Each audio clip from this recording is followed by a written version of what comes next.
नमस्कार, आपके साथ मैं हूं विद्यानाथ झा। दोपहर की नंबर 1 डिबेट ब्रह्मास्त्र में आपका स्वागत है। आज संविधान दिवस है और इसी संविधान दिवस के दिन सियासी गलियारों में बाबर के बाद अब औरंगजेब का चैप्टर खुल गया। पीएम मोदी से लेकर सीएम योगी ने धर्म की रक्षा में गुरु तेग बहादुर और साहिबजादों के बलिदान की याद दिलाई। सीएम योगी ने कहा कि औरंगजेब ने पूरे भारत के इस्लामीकरण के लिए जनेऊ और तिलक मिटाने की मुहिम चलाई। पीएम मोदी और सीएम योगी के इन बयानों के बाद देश की सियासत गर्म हो गई। विपक्ष आरोप लगा रहा है कि मुद्दे से भागने के लिए बीजेपी 500 साल पुराने इतिहास के पीछे छिपना चाहती है। उधर एमआईएम के नेता वारिस पठान कह रहे हैं कि बाबरी मस्जिद कयामत तक रहेगी। लेकिन इसी बीच सवाल भी उठ रहे हैं कि बाबर औरंगजेब के से इसलिए प्रेम क्योंकि वो भारत का इस्लामीकरण करना चाहता था। क्या मुगल प्रेमियों के मन में भी यही सवाल है? सवाल यह भी है कि जब मोदी योगी मुगलों की क्रूरता याद दिला रहे, धर्म की रक्षा के लिए गुरुओं की गौरव गाथा सुना रहे हैं, तो फिर विपक्षी बाबर को जिंदा क्यों रखना चाहते हैं? केंद्रीय मंत्री गिरिराज सिंह ने विपक्ष पर पलटवार करते हुए कहा है कि जो खुद को बाबर और औरंगजेब की औलाद कहेगा, उसको भारत में रहने का अधिकार नहीं है। आज इसी मुद्दे पर डिबेट करते हैं, लेकिन एक रिपोर्ट पहले देखिए। पश्चिम बंगाल में बन रही नई बाबरी मस्जिद को लेकर सियासी घमासान अभी थमा नहीं था कि औरंगजेब का सियासी चैप्टर भी खुल गया। गुरु तेग बहादुर के शहीदी दिवस पर पीएम नरेंद्र मोदी और सीएम योगी आदित्यनाथ ने मुगल शासक औरंगजेब की क्रूरता का जिक्र कर बहस को नई धार दे दी है। उस क्रूर औरंगजेब ने गुरु साहिब को बंदी बनाने का आदेश दिया, लेकिन गुरु साहब ने खुद दिल्ली जाने की घोषणा कर दी। मुगल शासकों ने उन्हें प्रलोभन भी दिए, लेकिन श्री गुरु तेग बहादुर अड़िग रहे। उन्होंने धर्म और सिद्धांतों से समझौता नहीं किया। उन्होंने धर्म का रास्ता नहीं छोड़ा। तब की अवस्था में गुरु साहब ने अपना शीश धर्म की रक्षा को समर्पित कर दिया। हम सभी जानते हैं कि कैसे मुगलों ने वीर साहिबजादों के साथ भी क्रूरता की सारी सीमाएं पार कर दी थी। वीर साहिबजादों ने उनको दीवार में चुना जाना स्वीकार किया, लेकिन अपने कर्तव्य और धर्म का मार्ग नहीं छोड़ा। मुगलों ने पूरे भारत का इस्लामीकरण करने की एक मुहिम चला रखी थी। औरंगजेब जैसा क्रूर बादशाह मनमानीपन पर उतर आया था। तिलक को मिटाने के लिए, जनेऊ को समाप्त करने के लिए। औरंगजेब का यह सियासी चैप्टर तब खुला है जब बंगाल में विधायक हुमायूं कबीर ने 6 दिसंबर को मुर्शिदाबाद के बेलडांगा में नई बाबरी मस्जिद की नींव रखने का ऐलान किया। खास बात यह कि जिस दिन राम मंदिर के शिखर पर धर्म ध्वजा को फहराया गया, उसी दिन बाबरी मस्जिद के इस इवेंट के पोस्टर जगह जगह लगा दिए गए, जिससे मुगलों की क्रूरता बनाम धर्म की रक्षा के लिए बलिदान का यह मामला तेजी से गूंजने लगा। एक तरफ पीएम नरेंद्र मोदी और सीएम योगी आदित्यनाथ हिंदू पहचान और संस्कृति पर मुगलों के हुए हमले की याद दिला रहे थे, धर्म की रक्षा के लिए गुरुओं के बलिदान की गौरव गाथा गा रहे थे, तो दूसरी तरफ हुमायूं कबीर और उनके जैसे विपक्ष के कुछ नेता मुगल आक्रांता बाबर को फिर से जिंदा करने में लग गए। पलटवार में गिरिराज सिंह बाबर और औरंगजेब फैन क्लब के लोगों के हिंदुस्तान में रहने पर ही सवाल उठा रहे हैं। कह रहे हैं कि बंगाल में बीजेपी की सरकार बनने पर यह मस्जिद अधूरी ही रह जाएगी। देखिए, हमारा तो ये मानना है कि 6 दिसंबर 1992 भारत देश के लिए काला दिन था, डेमोक्रेसी के लिए काला दिन था, जिस दिन हमारी बाबरी मस्जिद को एक षड्यंत्र के जरिए शहीद कर दिया गया। और हमारा ये मानना है कि एक बार जहाँ मस्जिद थी है, ता कयामत तक मस्जिद रहेगी। हमारा ईमान बोलता है। हर वो काम ममता बनर्जी करती है जो संविधान विरोधी हो और हिंदू विरोधी हो। आज उन्होंने, उनके विधायकों ने जो चैलेंज किया है, बाबरी मस्जिद बनाएंगे, ये देश के लिए दुर्भाग्य है। अगर जो अपने को बाबर का औलाद कहेगा, औरंगजेब का औलाद कहेगा, उसे भारत में रहने का कोई अधिकार नहीं तो जाहिर है अगर कोई मस्जिद बनाना चाहता है तो इसमें कानून के मुताबिक वो बना सकता है। इसमें किसी को क्या एतराज हो सकता है? ये मस्जिदों का कोई नाम नहीं होता है। ये तो भारतीय जनता पार्टी ने शोर मचाना शुरू कर दिया, बाबरी मस्जिद, बाबरी मस्जिद। मस्जिद सिर्फ मस्जिद होती है। अगर उसे कोई किसी नाम से पुकारना चाहता है, ये उसका अपना मामला है। बंगाल में साल 2026 में चुनाव होने हैं। ऐसे में मामला सियासी रूप से तूल पकड़ता जा रहा है। बीजेपी इसे हिंदू भावनाओं से जोड़कर टीएमसी को एंटी हिंदू बता रही है, तो वहीं टीएमसी इसे बीजेपी का सियासी स्टंट करार दे रही है। समाजवादी पार्टी आरोप लगा रही है कि जनहित के मुद्दे पर जवाब देने से बचने के लिए बीजेपी इतिहास के पीछे छिप रही है। 500 साल पुराने इतिहास पे कोई बात नहीं करना चाहते हम, क्योंकि सवाल ये कि आज वर्तमान पे सवाल नहीं पूछा जा रहा है। प्रधानमंत्री जी भी 500 साल पीछे ले जा रहे हैं। सवाल इस बात का है कि प्रधानमंत्री जी ने 2022 तक किसानों की आय दुगनी करने का वादा किया था, बेटी पढ़ाओ बेटी बचाओ का नारा दिया था। उत्तर प्रदेश में जिस तरह से मुकदमे वापस हो रहे हैं वो किसी से छुपा हुआ नहीं है। नौजवानों के पास रोजगार नहीं है, महंगाई अपने चरम पे है, लोगों के घरों का बजट बिगड़ गया है। ये वो मुद्दे हैं जिन मुद्दों पे भारतीय जनता पार्टी जवाब नहीं देना चाहती, इसलिए इतिहास के पीछे छुप जाना चाहती। बीजेपी वाले इसको उछाल कूद करके उनके हीरो बनाना चाहता है, उसमें आप लोग भी है। तो ये एक पॉलिटिकल स्टंट है। 100/100 बंगाल के मुसलमानों को कुछ नहीं होगा, कुछ लेना देना नहीं। महाराष्ट्र के नगर निकाय चुनावों में भी बाबरी का मुद्दा गूंज रहा है, लेकिन फिलहाल बड़ा सवाल ये कि क्या ये विवाद बंगाल की सियासत को नया मोड़ देगा। 2026 से पहले क्या बेलडांगा बंगाल का नया ग्राउंड जीरो बन जाएगा? नई बाबरी मस्जिद की ये स्क्रिप्ट हुमायूं कबीर अकेले पढ़ रहे हैं या ये टीएमसी की सीक्रेट स्क्रिप्ट है? और सबसे बड़ा सवाल ये कि जब सुप्रीम कोर्ट ने बाबरी ढांचे का अध्याय बंद कर दिया, तो फिर बेलडांगा में बाबरी का नया चैप्टर क्यों खोला जा रहा है? ममता बनर्जी इस मुद्दे पर चुप क्यों है? इसके पीछे वोट बैंक का डर है या कोई और सियासी रणनीति? Bureau report, times now, Navbharat. आज संविधान दिवस है। संविधान की कसम खाने वाले, संविधान का राग अलापने वाले क्या देश को इस्लामीकरण की तरफ ले जाना चाहते हैं? और उन लोगों से मोहब्बत बहुत है जो इस देश को इस्लामिक मुल्क बनाना चाहते थे, यानी कि मुगल, बाबर, हुमायूं, औरंगजेब। और इसीलिए बाबर को जिंदा रखा जा रहा है। सवाल यह भी है कि बाबर बाबर क्या वो लोग चिल्ला रहे हैं जिनको इस्लामिक राष्ट्र चाहिए, इस्लामिक मुल्क चाहिए, हिंदुस्तान, भारत? आज इसी पर बात करने वाले हैं। कौशल कांत मिश्रा जी बीजेपी के प्रवक्ता हमारे साथ हैं, विनोद बंसल साहब प्रवक्ता बीएचपी के, वरुण पुरोहित जी कांग्रेस के नेता हमारे साथ हैं, आदिल हसन एमआईएम के प्रवक्ता हमारे साथ जुड़ जाएंगे, अशोक यादव जी समाजवादी पार्टी से हमारे साथ हैं, मौलाना साजिद रशीदी जी मुस्लिम स्कॉलर हमारे साथ हैं।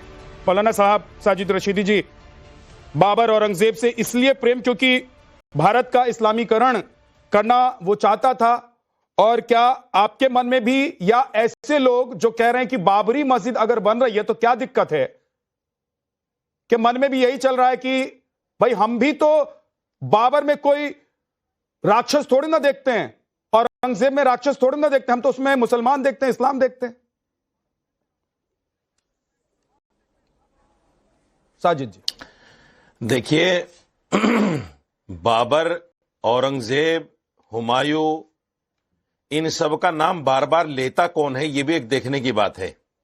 कोई मुसलमान तो लेता नहीं है, कौन ले रहा है बार बार नाम? और अगर इनसे इतनी ज्यादा दिक्कत है इन नामों से, तो लाखों करोड़ों मुसलमानों के, सिखों के नाम मिल जाएंगे आपको इन नामों पर। तो एक पार्लियामेंट में कानून पास कर दीजिए कि जो भी बाबर नाम का आदमी होगा देश में, हुमायूं नाम का आदमी होगा, औरंगजेब का नाम आदमी होगा, उसे हम बांग्लादेश भेज रहे हैं।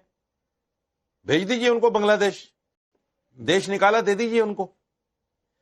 अरे भाई, देश का एक संविधान है, ये गीता और कुरान से नहीं चल रहा है देश, ये संविधान से चल रहा है। और संविधान में कहीं भी किसी भी जगह बाबरी मस्जिद के नाम से मस्जिद बनाने पर पाबंदी नहीं है। हालांकि ये सियासी शगुफा है, हुमायूं कबीर ने भी ये सियासी शोषा छोड़ा है, लेकिन संविधान में इस पर कोई ये नहीं है कि भाई नहीं बना सकते। इस बात को तूल क्यों दिया जा रहा है? इस बात को तूल नहीं देना चाहिए। दिया जा रहा है? बार बार इसको उछाला जा रहा है, बार बार इसको उछाला जा रहा है। आप कह रहे हैं कि टीएमसी के विधायक ने शगुफा छोड़ा है। सियासत कर रहे हैं दोनों तरफ से लोग। ये सिर्फ सियासत है। मगर मुगल प्रेमी, औरंगजेब प्रेमी और बाबर प्रेमी लोग इस देश में नहीं हैं।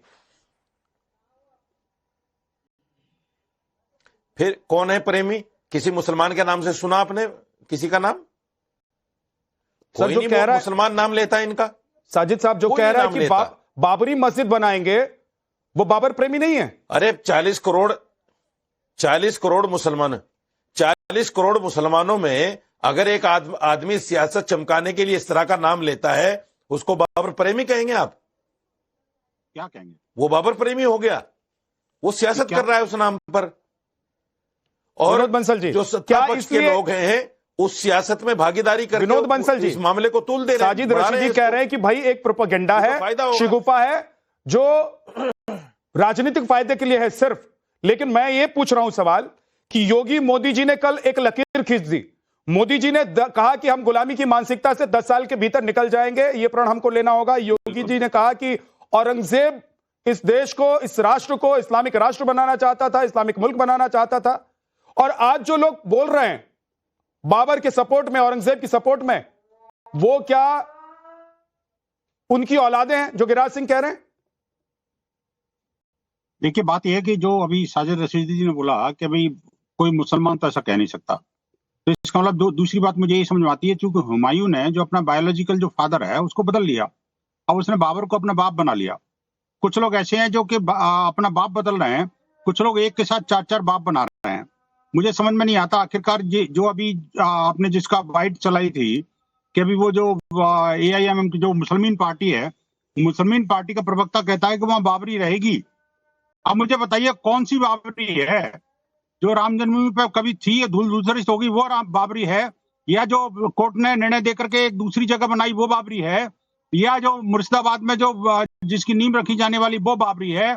या इनके मन मंदिर में जो मन मस्तिष्क में भरी हुई है वो बाबरी है?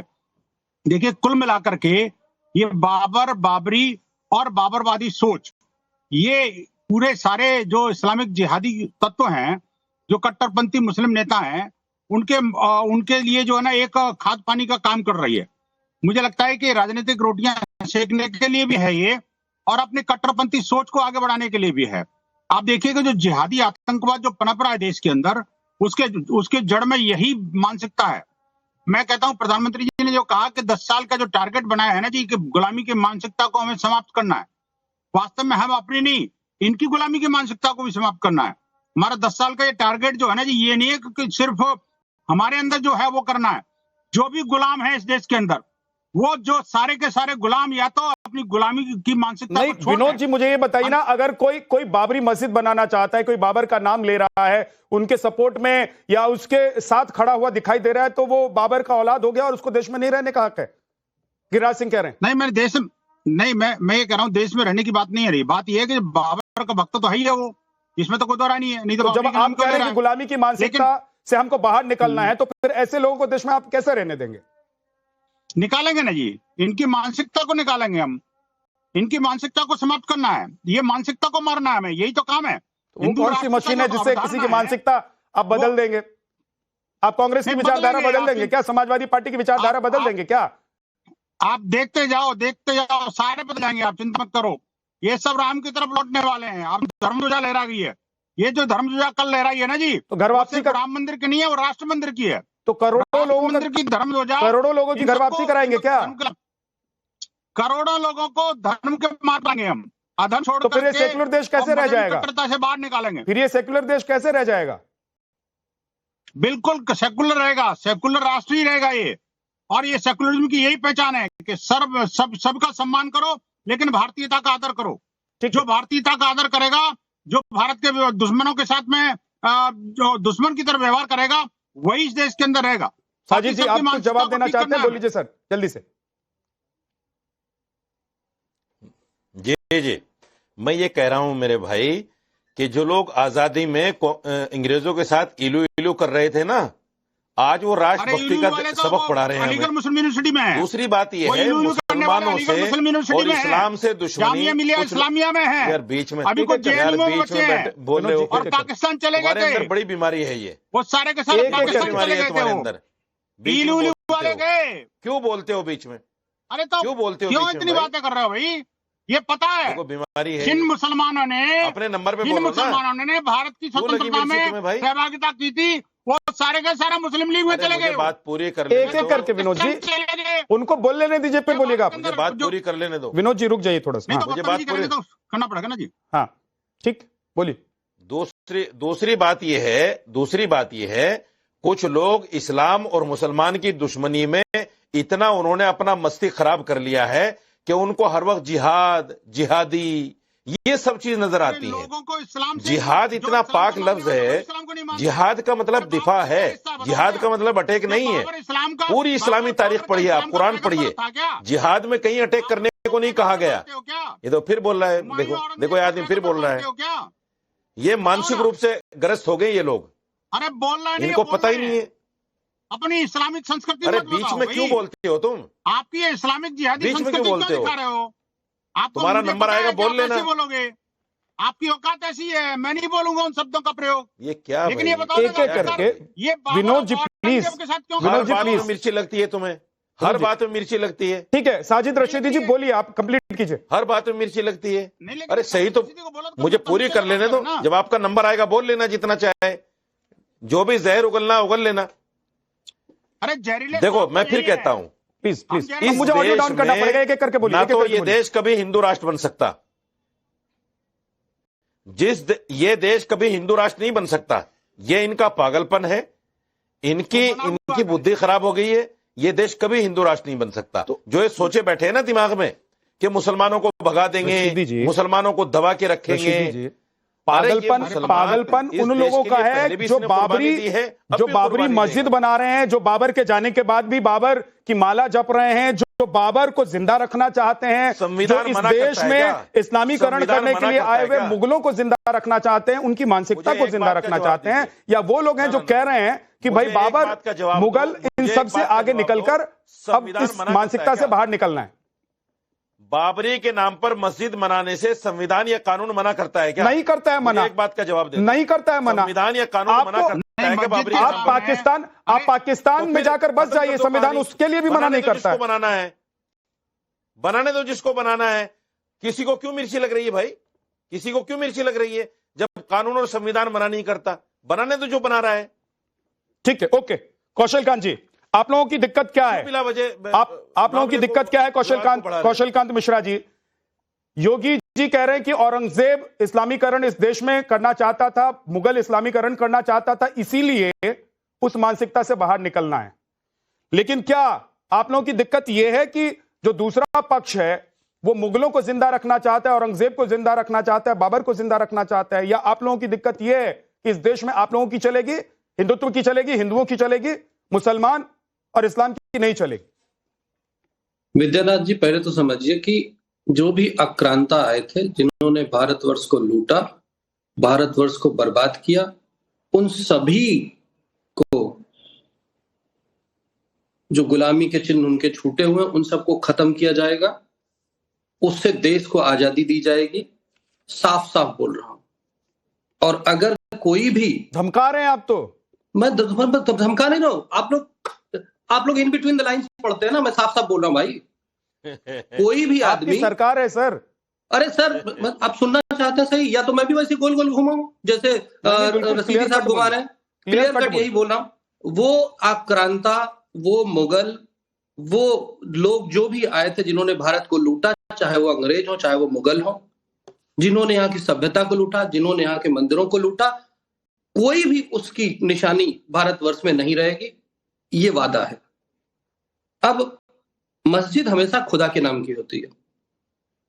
वो बाबर, औरंगजेब, खिलजी, लोधी के नाम की मस्जिद नहीं होती है। खुदा की मस्जिद का स्वागत है विद्यानाथ जी। इसीलिए इस आजाद भारतवर्ष में आंकड़े बता देता हूं, सब लोग ध्यान से सुनिएगा। 17% मुसलमान है, मस्जिदों का नंबर है 7.5 लाख। दोबारा सुनिए, 7.5 लाख। और 80% हिंदू हैं और मंदिरों का नंबर है 5.5 लाख। तो ये हकीकत है, ये सेकुलरिज्म नहीं है, ये हिंदू राष्ट्र है। और जो राजीव सिंह साहब बोल रहे थे ना कि भारत हिंदू राष्ट्र नहीं बनेगा, अरे साहब भारत हिंदू राष्ट्र है, बनाने की जरूरत नहीं है। आदिल हसन देख, भारत हिंदू राष्ट्र है, भारत हिंदू राष्ट्र है, बनाने की जरूरत नहीं है। और दूसरी बात, जो AIMIM के प्रवक्ता साहब बोल रहे थे कि कयामत तक रहेगी मस्जिद। अरे साहब 7वीं शताब्दी के पहले पूरे विश्व में एक भी मस्जिद नहीं थी, पूरे विश्व में मंदिर ही मंदिर थे, सब जगह मंदिर थे। आज भारत में एक ऐसी सरकार है जो सभी धर्मों का सम्मान करती है, लेकिन किसी भी आक्रांता का सम्मान नहीं होने देगी। किसी भी आक्रांता के ऊपर पॉलिटिक्स जो करेगा, तो कैसे रोक लेंगे आप कौशल कांत जी? कैसे रोक? साजिद रशीदी जी कह रहे हैं जी। और जो बाबरी मस्जिद बना रहा है वो भी, जो औरंगजेब के गुणगार है वो भी, जो बाबर के गुणगार है, मुगलों के गुणगार है वो भी कह रहा है कि आप रोक ही नहीं सकते। आप विद्यानाथ जी अभी कैसे रोक लेंगे? ना कानून है ना संविधान है। बिल्कुल सही, रशीदी साहब अभी बोल रहे थे कि कहां लिखा हुआ कानून में? सर कानून में तो ये भी नहीं लिखा हुआ कि हम आप मिलेंगे तो नमस्कार करेंगे। कानून में ये भी तो नहीं लिखा हुआ कि हम आप भारत माता की जय बोलेंगे। कानून में ये भी नहीं लिखा हुआ कि वंदे मातरम और जनगण मन हम गाएंगे। ये सब नहीं लिखा हुआ। हर वंदे चीज मातरम लिखी नहीं नहीं गाते हैं, कुछ लोग ठोक के बोलते हैं कि नहीं गाएंगे। वो लोग इथिकली गलत कर रहे हैं। देखो कैसी बातें लेटर, एक मिनट सर, 10 सेकंड में खत्म कर रहा हूँ। कर रहे हैं भाई ऐसी बातें। सुनिए ना, संविधान में राष्ट्रगान क्या संविधान में नहीं है? अरे सर सुनिए ना, गाना कंपलसरी नहीं है, संविधान में नहीं है। अरे सर कंपलसरी नहीं, अरे साहब जाइए पढ़िए। राष्ट्रगान को मना कर दिया इन्होंने तो, कि लिखा हुआ नहीं है। सुन तो लो बीच में, अभी राशिदी साहब आप बोल रहे थे। अरे साहब राशिदी साहब आप अभी बोल रहे थे ना। अरे राशिदी साहब, अरे भाई साहब अच्छी बात है किया करो। अरे साहब संविधान का वो चैप्टर बता दीजिए जहाँ कंपलसरी लिखा हो। आप मेरे को संविधान बता रहे थे ना, आप मुझे बताइए वो लोग जो दो लोग भारत तो आप करवाते हो। अरे ठीक है, मुद्दे पर रहिए प्लीज, मुद्दे पर रहिए। हिंदुस्तान में रहना है तो जय श्री राम कहना है। अरे भैया हिंदुस्तान में रहना है तो वंदे मातरम तो कहना होगा, इसमें कोई डाउट नहीं है। हिंदुस्तान में रहना है तो जय हिंद कहना होगा। हिंदुस्तान में रहना है अभी तो कह रहे हो कि कंपलसरी नहीं है। देखो अभी नहीं कंपलसरी नहीं है, मैं बोल तो रहा हूँ, कहना होगा। मैं आपको चुप करा रहा हूँ। एक मिनट में पलट गए। अब बोलो ना, बंद करो। कंपलसरी नहीं है, आप कह रहे हैं राशिदी रहना है तो वंदे मातरम कहना होगा। अरे राशिदी साहब अब आप बीच में, राशिदी एकदम बीच में चुप रहिए प्लीज। मैं आपके बीच में नहीं बोला था ना, अभी आपको बड़ा कष्ट हो रहा था। कर रहे हैं आप, मेरी क्या समझ बात से बाहर है। आपकी समझ है ही नहीं ना, करके नहीं आते आपकी समझ है ही नहीं ना। मुगल जो आए थे, भिखारी आए थे, लुटेरे आए थे, गुंडे आए थे, उनको कोई अकल नहीं थी। ये कंपलसरी नहीं है। सुनिए ना मेरी बात, एक सेकंड कौशल कांत जी, ठीक है, क्लियर कट आपने क्लियर कट कह दिया। विद्यानाथ जी मेरे को कहने तो दीजिए। हर चीज संविधान में लिखी नहीं होती है। संविधान बनता है लेटर एंड स्पिरिट से। स्पिरिट लिखी नहीं जा सकती। स्पिरिट को आप धारण करते हैं। स्पिरिट एक धर्म की तरह होती है, लेकिन जो लोग धर्म में विश्वास ही नहीं करते, पंथ में जीते हैं, मजहब की बात करते हैं, वो धर्म को नहीं समझते हैं। ठीक है, वही हाल राशिदी साहब जैसे लोगों का है। वरुण पुरोहित और ये ठीक है सर, ओके, लौट कर आऊंगा। वरुण पुरोहित जी, क्या आप लोग या विपक्षी पार्टियां, क्योंकि राशिद अल्वी जी का बयान भी आ गया, आप लोग क्या इस देश में मुगलों को, औरंगजेब को, बाबर को जिंदा रखना चाहते हैं? जिन आक्रांताओं से, जिन लोगों से इस देश ने वर्षों पहले, दशकों पहले आजादी पाली, जिनकी मानसिकता और जिनकी सोच के साथ ये देश आगे नहीं बढ़ सकता है, उनको आप लोग जिंदा रखना चाहते हैं? विद्यानाथ जी, कोई जिंदा नहीं रखना चाहता है। हिस्ट्री को कोई बदल भी नहीं सकता। आज संविधान दिवस है, उसकी सबको शुभकामनाएं। संविधान के बनने के कारण हमारे जो पूर्वजों ने आंदोलन किए, आजादी हासिल करी, इसलिए आज हम डिबेट भी कर रहे हैं। 78 साल में भारत की है कि सब अपने अपने विचार व्यक्त कर रहे हैं। ये लोकतांत्रिक व्यवस्था संविधान ने दी, कांग्रेस के राज में दी गई। आज अभी मैं सुन रहा था, मानसिकता मानसिकता बदलेंगे। मैं यही तो कह रहा हूं, शुरू से 11-12 साल से जो सरकार आई है, ये चाह रही है अपनी मानसिकता को ओवरलैप करे दूसरे के, एक रोबोट बना दे देश के अंदर की ये सोचे जैसी आदमी सोचे, ये कहे जैसी आदमी कहे। ये आपने किसी भी Bharatiya Janata party, Modi centric Bharatiya Janata party की बात कर रहा हूं, उनसे संबंधित सब लोगों की बात सुनी होगी।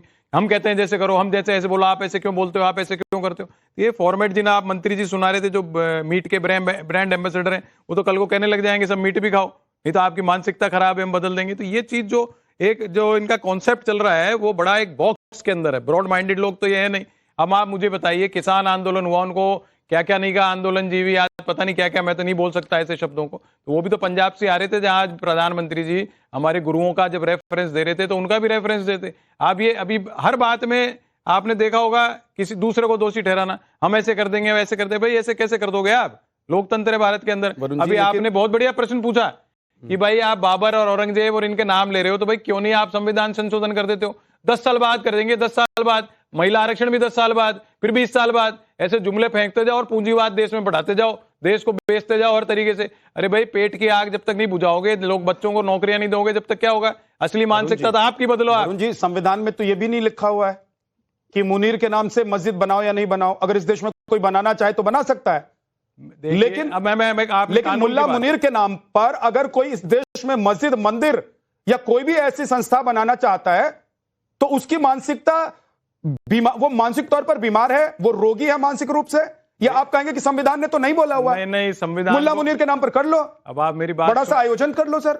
मेरी बात तो सुन लो। आपने बात की संविधान की, कानून की, ऐसे कैसे बना लेगा? कंस्ट्रक्शन हो रहा है, लोकल लॉज होते हैं, कैसे बना लेगा? और जो कोई देश विरोधी कोई भी शब्द का उपयोग करता है, तो उसके खिलाफ भी कानून है, आप मुकदमा दर्ज करो। और नहीं है तो आप संशोधन करो कि भाई बाबर, औरंगजेब, हुमायूं का कोई नाम लेगा तो देशद्रोह में आएगा। तो कानून बनेगा तो ही आप बाबर औरंगजेब के खिलाफ कुछ कोई बात बोलेगा, वो देशद्रोह। बाबर औरंगजेब का नाम तभी नहीं लेंगे जब देश में कानून बन जाएगा। मतलब आप लोगों को हर चीज के लिए कानून चाहिए। नहीं, फिर संविधान की बात आप लोगों ने कानून इसलिए नहीं बनाया होगा क्योंकि आप लोगों को बाबर और औरंगजेब अच्छे लगते होंगे।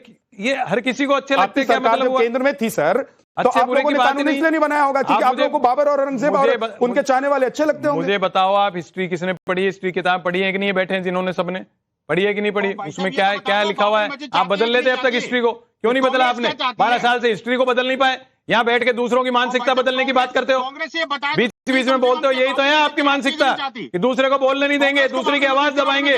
पूरे देश की आवाज दबाना चाहते हो आप बंसल साहब। आप अकेले हिंदू नहीं हो, आपकी कोई ठेकेदारी नहीं। हिंदू हिंदू कर रहे हो बैठ करके यहाँ पर। आप Hindu, what is Hindu? Explain करो टीवी के ऊपर। हिंदू किसको कहते हैं? कहां पर है हिंदू लिखा हुआ? बताओ कौन से शास्त्र में हिंदू शब्द का प्रयोग है? अरे कौन से शास्त्र में हिंदू शब्द का प्रयोग? पता ही नहीं कुछ, बस बोले जाते हो नशेड़ियों की जैसे बैठ के टीवी के ऊपर। हिंदू हिंदू, अरे शब्द आया कहां से हिंदू? बताओ आप भारतीय संस्कृति का शब्द का उपयोग नहीं करते हो आप लोग। अरे आप सब कहां पढ़ाते हो बच्चों को? बच्चों को कहां पढ़ाते हो पहले बताओ।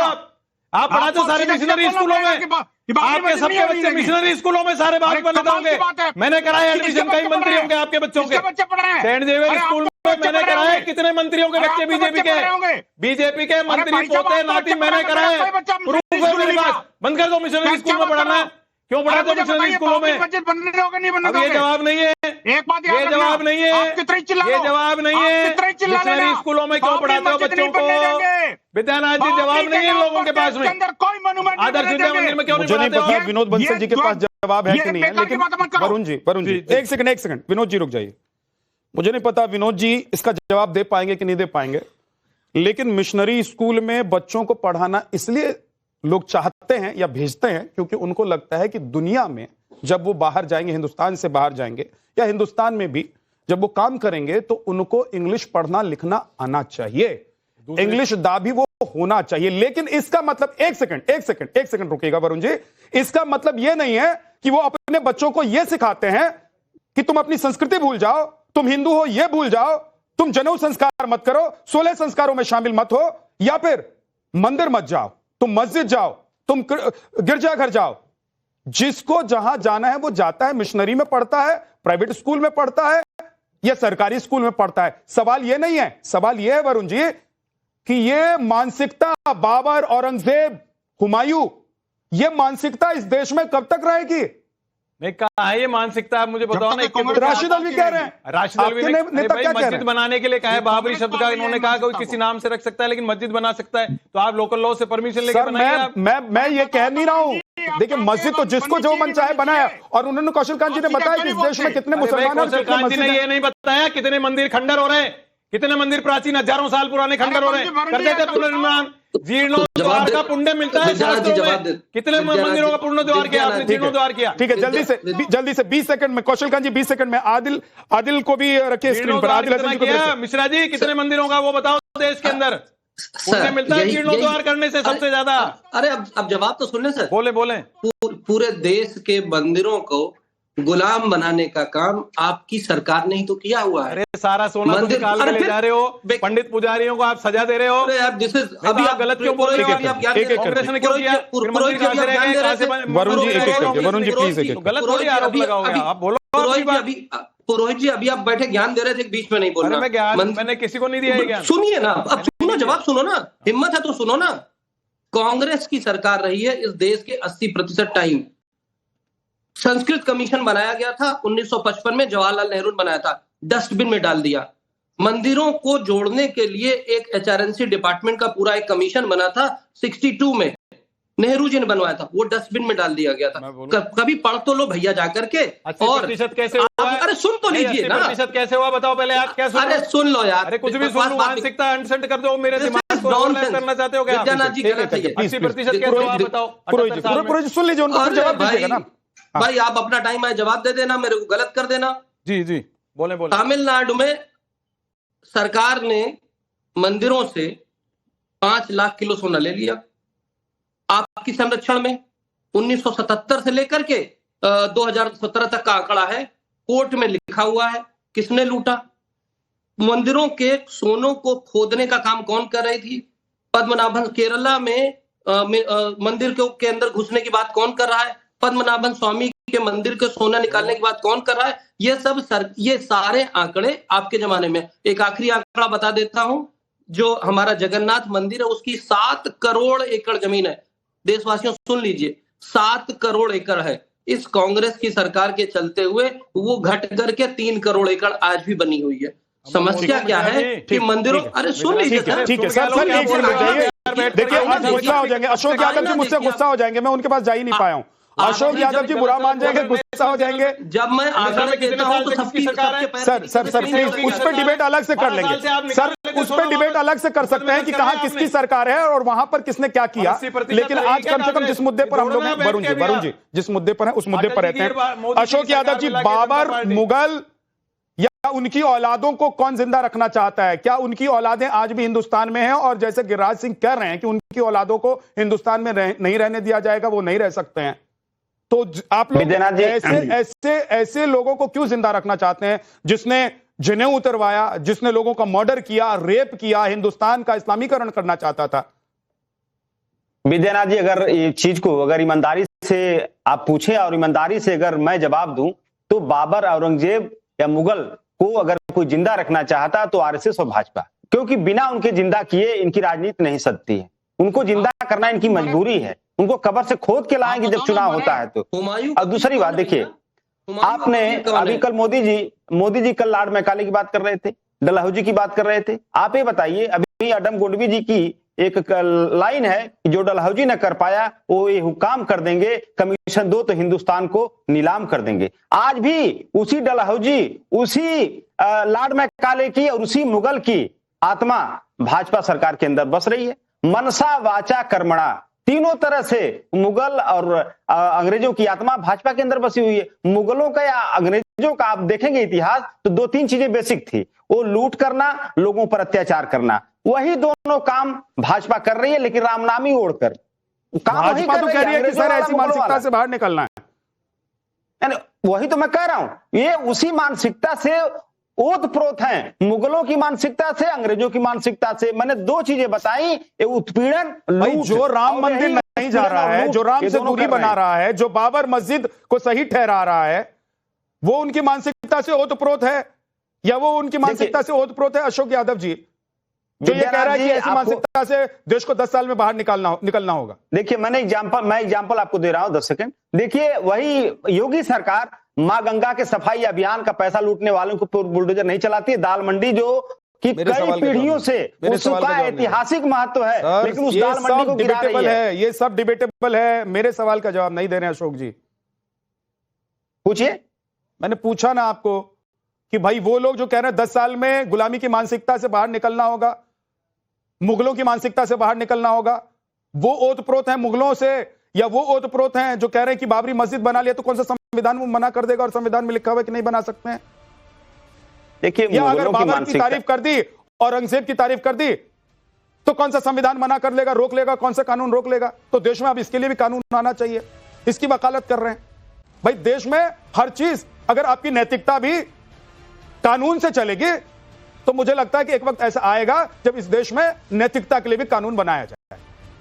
बहुत बहुत शुक्रिया आप सभी मेहमानों का हमारे साथ जुड़ने के लिए। ब्रह्मास्त्र में इतना ही, छोटा सा ब्रेक, फौरन।